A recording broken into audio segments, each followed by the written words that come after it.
Hello everyone, तो आज हम एक्सरसाइज 13B का एग्जांपल नंबर 2 सॉल्व करने जा रहे हैं। तो देखते हैं क्वेश्चन क्या है। क्वेश्चन है if x equal to a sin theta and y equal to b tan theta prove that a square divide by X square minus B square divide by Y square equal to 1। Clear है। तो ये expression दिए गए हैं और इस expression को proof करना है, यानी कि इस पूरे एक्सप्रेशन को 1 के इक्वल दिखाना है, प्रूफ करना है। अब देखते हैं कैसे होगा। तो पहले जो चीज गिवन है उसको लिखेंगे यहां पे हम। तो given x is equal to a sin theta and y is equal to b tan theta. Clear है। ये एक्सप्रेशन दिया गया है, इसी का यूज करके हमको वो प्रूफ करना है। अब कैसे करेंगे बहुत ध्यान से देखेंगे। जो भी चीज प्रूफ करना है उसके एलएचएस में हम पहले रफली बताएंगे, उसके बाद हम यहां पर सॉल्व करेंगे। ठीक है। उसके एलएचएस में क्या दिया है, तो एलएचएस में है मेरा a square divide by X square minus B square divide by Y square. ये चीज गिवन है। क्लियर है।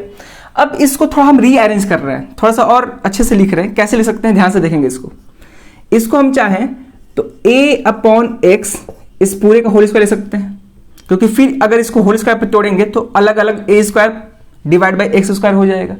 जस्ट वैसे ही इस पूरे को भी हम b डिवाइड बाई वाई इस पूरे का होल स्क्वायर, यानी कि B square divide by Y square को हम b अपॉन वाई का होल स्क्वायर भी लिख सकते हैं। क्लियर है। तो अगर हमको a अपॉन एक्स का वैल्यू मालूम चल जाए और b अपॉन वाई का वैल्यू मालूम चल जाए तो स्क्वायर का भी वैल्यू मालूम चल जाएगा और वहां से हम सॉल्व करके 1 के इक्वल प्रूफ कर सकते हैं। अब कैसे a अपॉन एक्स का वैल्यू मालूम चलेगा, b अपॉन वाई का वैल्यू मालूम चलेगा, वो एक्सप्रेशन से देख के लगेगा। ठीक है, मालूम चलेगा कैसे है। तो पहला एक्सप्रेशन में ध्यान से देखेंगे, हमको क्या चाहिए, a और x चाहिए। तो पहला एक्सप्रेशन में a और x दोनों है, तो यहां से a और x मिलने का संभावना ज्यादा है और यहां से b अपॉन वाई मिलने का संभावना ज्यादा है। अब कैसे होगा, ध्यान से देखेंगे। अब यहां पे हम यहां पे ऐसे कर सकते हैं, हमको a अपॉन एक्स चाहिए। क्लियर है। तो यहां पे ध्यान से देखेंगे, पहले हम साइन को इधर भेज रहे हैं, साइन को इधर भेजेंगे। तो जब साइन को इधर भेजेंगे तो ये साइन मल्टीप्लीकेशन में है, इधर आकर डिवीजन में हो जाएगा। तो x divided by sine theta is equal to a हो जाएगा। ठीक है। लेकिन हमको क्या चाहिए, a अपॉन एक्स चाहिए। तो इस x को इधर भेजना पड़ेगा, क्योंकि ये जो x अपॉन साइन थीटा जो है इसको हम ऐसे भी लिख सकते हैं 1 upon sine theta into x, ऐसे भी लिख सकते हैं इज इक्वल टू ए। अब ये जो x है 1 अपॉन साइन थीटा के साथ मल्टीप्लीकेशन में है, तो x को जब इधर भेजेंगे तो डिवीजन में हो जाएगा। तो यहां से 1 अपॉन साइन थीटा किसके इक्वल हो जाएगा, a अपॉन एक्स के इक्वल हो जाएगा, क्योंकि हमको a अपॉन एक्स ही चाहिए था, इसीलिए हम ये सब सारा कुछ किए। क्लियर है।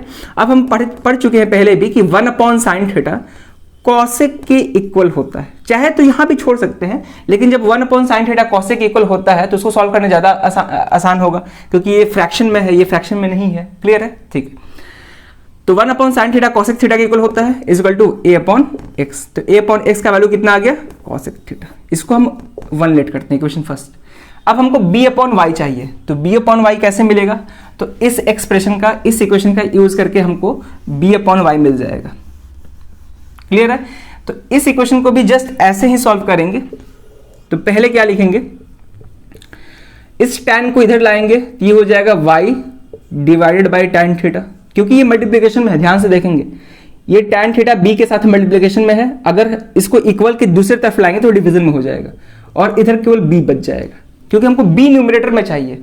हम b को अकेला इसलिए कर रहे हैं क्योंकि हमको b न्यूमरेटर में चाहिए। ठीक है। अगर हम b को इधर भेजते, tan को ना भेज के b को इधर भेजते तो y अपॉन b होता, फिर बाद में रेसिप्रोकल कर सकते थे, उसमें कोई दिक्कत नहीं है। ठीक है। अब ध्यान से देखेंगे इसको। अब y अपॉन tan थीटा को हम ऐसे भी लिख सकते हैं 1 upon tan theta into Y, ऐसे भी लिख सकते हैं is equal to b। Clear है। अब y 1 अपॉन tan थीटा के साथ मल्टीप्लिकेशन में है, तो उधर जाएगा तो डिवीजन में हो जाएगा। तो 1 upon tan theta is equal to b divided by y हो जाएगा। ठीक है। अब हमको मालूम है कि 1 अपॉन tan थीटा जो होता है क्लियर है ना, 1 अपॉन tan थीटा जो होता है कॉट के इक्वल होता है, क्योंकि कॉट जो होता है tan का रेसिप्रोकल होता है, बोल सकते हैं। ठीक है। कॉट किसी रेसिप्रोकल होता है, tan का। तो 1 upon tan theta cot theta के इक्वल हो जाएगा is equal to b upon Y. ठीक है। इसको थोड़ा और अगर सिंपल बनाना चाहते हैं, अगर ये लग रहा है कि हाँ बहुत लेंदी जा रहा है, तो सिंपल ऐसे भी कर सकते हैं। ऐसे भी कर सकते हैं हम लोग कि b को इधर भेज दें, तो जब b को इधर भेजेंगे तो ये हो जाएगा 1y/b is equal to tan theta. ठीक है, लेकिन हमको y/b नहीं चाहिए, b/y चाहिए। देखिए जो भी प्रूफ करना है उसमें b/y चाहिए हमको, तो क्या करेंगे, दोनों तरफ रेसिप्रोकल कर देंगे। तो जब दोनों तरफ रेसिप्रोकल करेंगे तो ये हो जाएगा b/y, और ये tan थीटा बाई 1 है, कुछ नहीं है मतलब डिवाइड बाई 1 है, तो ये हो जाएगा 1/tan थीटा हो जाएगा, और b/y कितना आ जाएगा मेरा, cot थीटा के इक्वल आ जाएगा। तो ऐसे भी कर सकते हैं। ठीक है, तो ये तो हम एक बार में करने के लिए ऐसे किए कि रेसिप्रोकल ना करना पड़े, नहीं तो ये भी आसान है, बल्कि यही आसान है। क्लियर है, चलो तो यहाँ पे हमको दोनों मिल गया, a/x का भी वैल्यू मालूम चल गया और b/y का भी वैल्यू मालूम चल गया। इसको हम इक्वेशन सेकंड लेट करते हैं। अब हम इसको थोड़ा सा क्लीन कर रहे हैं, ठीक है ना, पहले पॉज करके नोट कर ले, थोड़ा सा क्लीन करेंगे। अब हम इस एक्सप्रेशन को प्रूफ करने जा रहे हैं, तो पहले LHS लिखेंगे।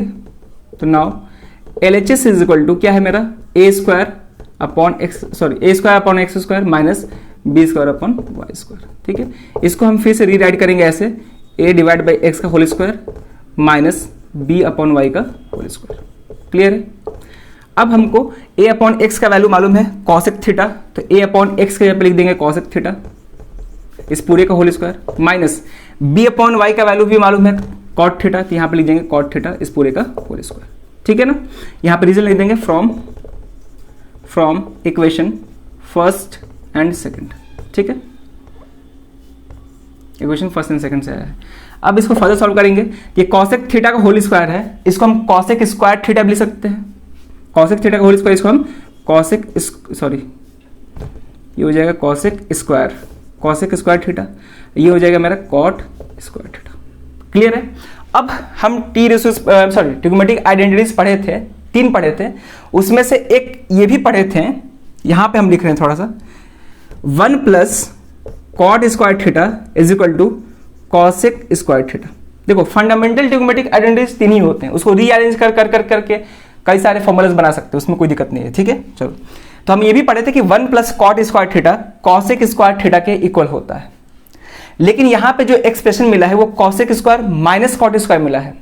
तो देखते हैं कि क्या इसको रीअरेंज करने के बाद हमको ये एक्सप्रेशन मिल पा रहा है कि नहीं मिल पा रहा है। तो क्या करेंगे, cosec स्क्वायर हमको चाहिए था, cosec स्क्वायर है, लेकिन माइनस cot स्क्वायर चाहिए।